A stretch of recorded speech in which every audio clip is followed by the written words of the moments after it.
प्यारे विद्यार्थियों, युवान हिंदी अकादमी में आपका बहुत बहुत स्वागत है।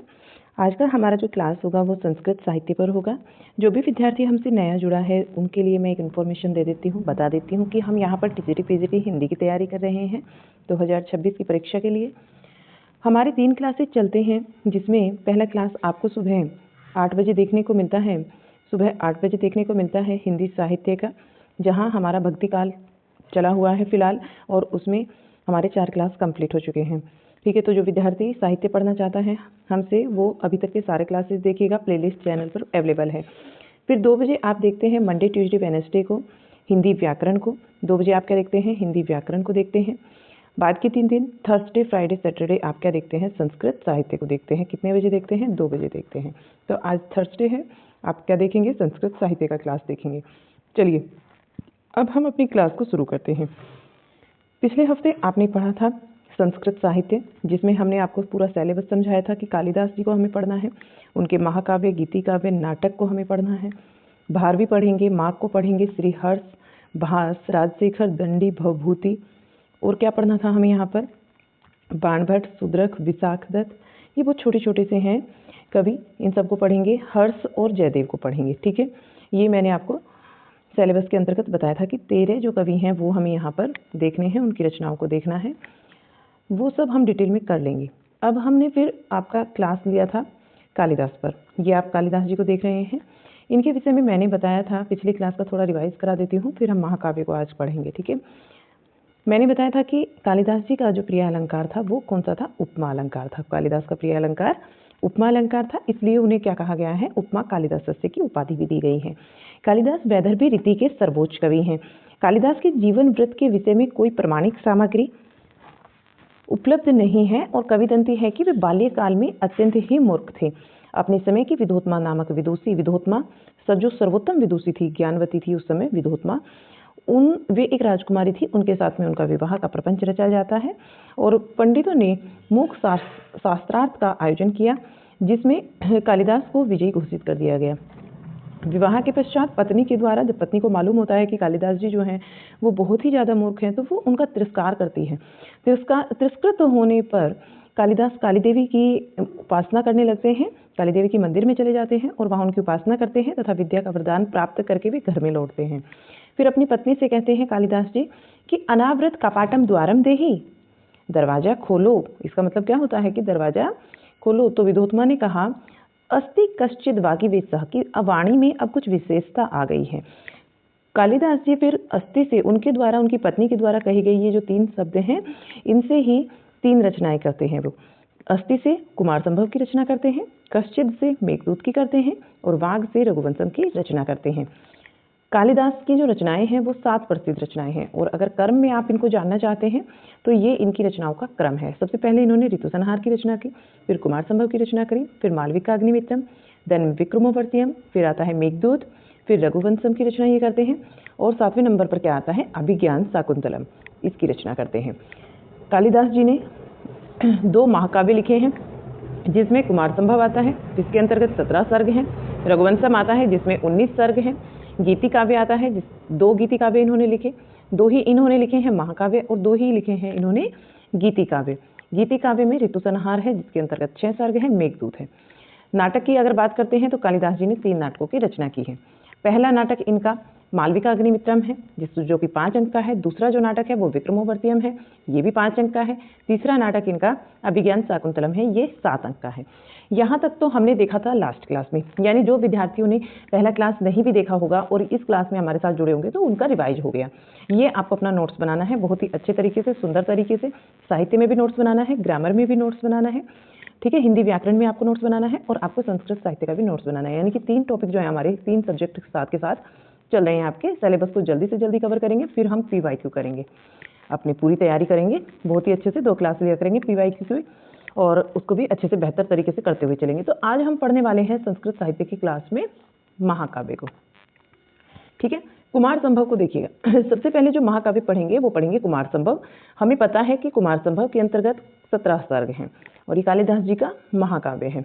इस महाकाव्य में हिमालय की पुत्री पार्वती के द्वारा घोर तपस्या के फलस्वरूप वर के रूप में शिव को प्राप्त करने तथा उनसे कार्तिकेय की उत्पत्ति का वर्णन किया गया है। हमें बताया गया सबसे पहले कि जो कुमार संभव महाकाव्य है उसमें किस चीज का वर्णन है। अब हम इनके सर्ग देखेंगे। जो 17 सर्ग है ना कालिदास का, यह प्रथम महाकाव्य है और इसके 17 सर्गों का इन्होंने यहाँ पर वर्णन किया है कि किस सर्ग के अंतर्गत किस चीज का वर्णन है। बस हमें ये जानना है, पूरी कथा को डिटेल में नहीं पढ़ना। पूरी कथा आपने कुमार संभव की पढ़ी होगी और ये आपने 12th क्लास में पढ़ी होगी। तो चलिएगा यहाँ देखते हैं।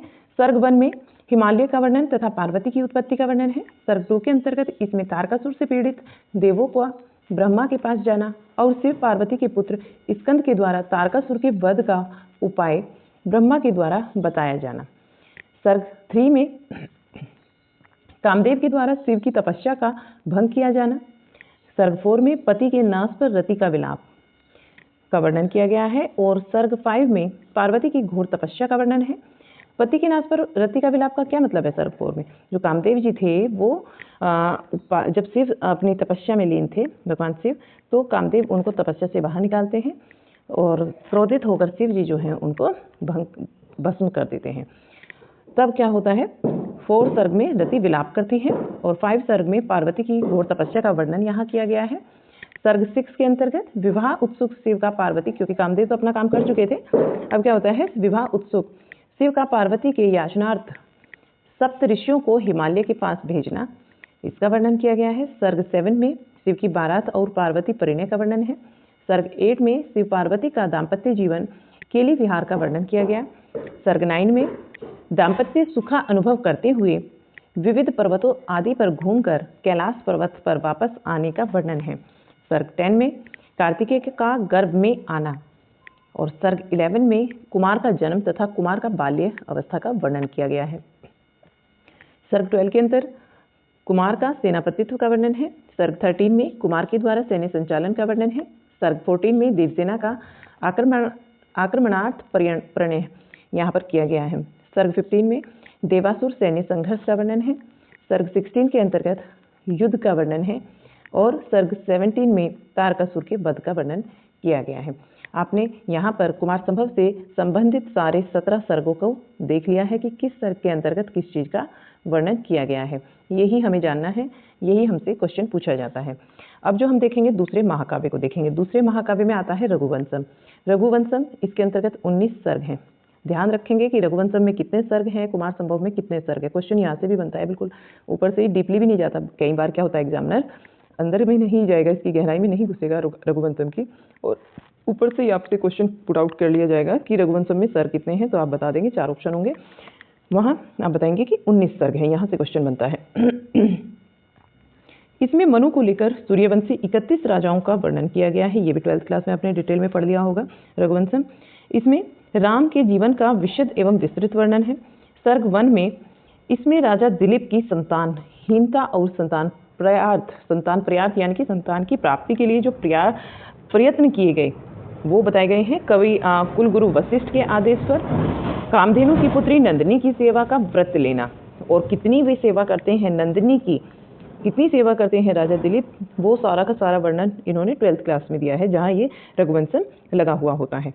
सर्ग 2 में नंदिनी की सेवा, राजा की परीक्षा और प्रसन्न नंदिनी के द्वारा संतान लाभ का वरदान। नेक्स्ट सर्ग 3 में रघु का जन्म होता है। इंद्र से युद्ध में विजय प्राप्ति होती है तथा रघु का राज्याभिषेक किया जाता है। रघु कौन है? रघु राजा दिलीप की संतान है। रघु कौन है? अभी आपने देखा कि यहाँ पर संतान प्राप्ति के लिए कौन परेशान थे? राजा दिलीप थे। वे बहुत सारे प्रयत्न करते हैं और जो उनके कुल गुरु थे वशिष्ठ, उनके आदेश पर वे कामधेनु, ये एक गाय है, इनकी पुत्री का नाम था नंदिनी, ये भी गाय है, इनकी सेवा करते हैं।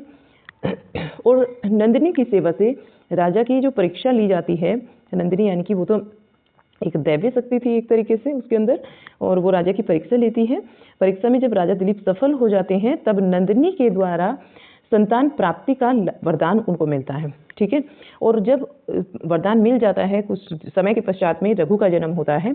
राजा दिलीप की संतान है रघु, और इंद्र से युद्ध में विजय प्राप्ति होती है रघु की। देन उसके बाद में जो होता है रघु का राज्याभिषेक होता है। सर्ग 4 के अंतर्गत रघु का दिग्विजय का वर्णन है। रघु के दिग्विजय का वर्णन सर्ग 4 में किया गया है।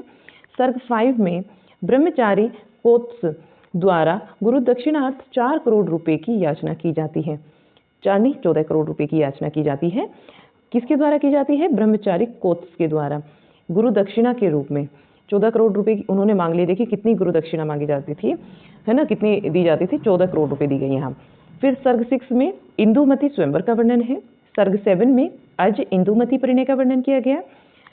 सर्ग 8 में दशरथ का जन्म होता है। अज और इंदुमती का पुत्र था, कौन था? दशरथ, अज और इंदुमती का। सर्ग दशरथ का जन्म होता है, इंदुमती के वियोग का वर्णन है और अज का विलाप। ये किस में वर्णन किया गया है? सर्ग 8 में वर्णन किया गया है। सर्ग 9 में दशरथ का मृग्य वर्णन, जब वो मृग्य वर्णन और श्रवण कुमार की हत्या होना, जब राजा दशरथ शिकार के लिए वन में गए हुए थे और उन्हें लगता है कि नदी में कोई पानी पी रहा था, वहां वो एक शब्द भेदी बाण को चलाते हैं और वो शब्द भेदी बाण जाकर किसको लगता है? श्रवण कुमार को लगता है। श्रवण कुमार की हत्या हो जाती है। दशरथ को शाप की प्राप्ति होती है, यानी कि उसके जो माता पिता थे श्रवण कुमार के, वो क्या करते हैं? दशरथ को पुत्र वियोग का शाप दे देते हैं। सर्ग 10 में पुत्रेष्ठी होती है। ये एक यज्ञ है, पुत्रेष्ठी यज्ञ, यानी कि पुत्र प्राप्ति के लिए जो यज्ञ किया जाता है ये वही है, उसी को पुत्रेष्ठी यज्ञ बोलते हैं। राम और उनके 4 पुत्रों का जन्म होता है। राम के साथ में क्या होता है? 4 पुत्रों का उनके जन्म होता है। सर्ग 11 में सीता स्वयंवर और राम आदि का विवाह, यानी कि सभी भाइयों का विवाह जो है वो एक साथ होता है, तो राम आदि का विवाह का वर्णन किया गया है। सर्ग 12 में राम वनवास, सीता हरण, युद्ध और रावण वध का वर्णन है। सर्ग 13 में राम का पुष्पक विमान से अयोध्या प्रत्यागमन तथा मार्ग स्थल का विशद वर्णन भी किया गया है। सर्ग 14 के अंतर्गत राम का राज्याभिषेक, सीता परित्याग का वर्णन है, जब सीता को वन में भेजा जाता है, राज्याभिषेक हो जाता है लंका से आने के बाद में, और फिर सीता का परित्याग का वर्णन किया गया यहाँ पर। कौन से सर्ग में? सर्ग 14 में। सर्ग 15 के अंतर्गत लव कुश का जन्म होता है और राम का स्वर्गारोहण यहाँ पर वर्णन है। सर्ग 16 में कुश का राज्याभिषेक होता है। राम के जो पुत्र थे कुश का राज्याभिषेक होता है। कुश का विवाह कुमुदमती के साथ होता है। सर्ग 17 में कुश का भी स्वर्गवास होता है और कुश पुत्र अतिथि का राज्याभिषेक होता है। कुश के पुत्र का नाम क्या था? अतिथि था। अतिथि का यहाँ राज्याभिषेक होता है। ये आपको ठीक इसी तरीके से याद करने हैं। फिर सर्ग 18 में अतिथि तथा उसके वंशजों का संक्षिप्त वर्णन किया गया है तथा अग्निवर्ण का राज्याभिषेक भी होता है। अब आते हैं गीति काव्य। गीति काव्य को हम नेक्स्ट क्लास में देखेंगे, यानी कि इसका पार्ट 2 के अंतर्गत। और आपने ये देख ही लिया, मैंने आज पिछले क्लास का भी आपको सारा रिवाइज कराया है और महाकाव्य इसके पढ़ा दिए हैं। मैं चाहती हूँ, कालिदास जी बहुत ज़्यादा इंपॉर्टेंट है, तो आप थोड़ा थोड़ा करके इनको पढ़िएगा। गीति काव्य पढ़ेंगे, फिर इनके नाटक पढ़ेंगे, देन इनसे संबंधित जितने भी क्वेश्चंस बने हैं वो सब हम कवर कर लेंगे एक साथ में, ठीक है। उसके बाद हमारे अगले कवि आएंगे। बहुत छोटा सिलेबस है, आप थोड़ा ध्यान से पढ़िएगा, नोट्स को बनाते हुए चलिएगा, क्लास को लाइक कीजिएगा, शेयर कीजिएगा। आप लोगों का रिस्पॉन्स कम रहता है, तो इसमें ज़्यादा से ज़्यादा अपना रिस्पॉन्स दीजिएगा और चैनल को सब्सक्राइब कीजिएगा, ठीक है। एक प्यारा सा कमेंट भी अगर आपको क्लास पसंद आई है तो इसमें छोड़िएगा। ये चैनल मैंने सिर्फ और सिर्फ आप लोगों के लिए बनाया है, टीजीटी पीजीटी हिंदी की तैयारी के लिए, और आप बस इसमें अपना सहयोग दीजिए। तो फिर मिलते हैं आपसे एक नई क्लास में। तब तक के लिए बाय बाय।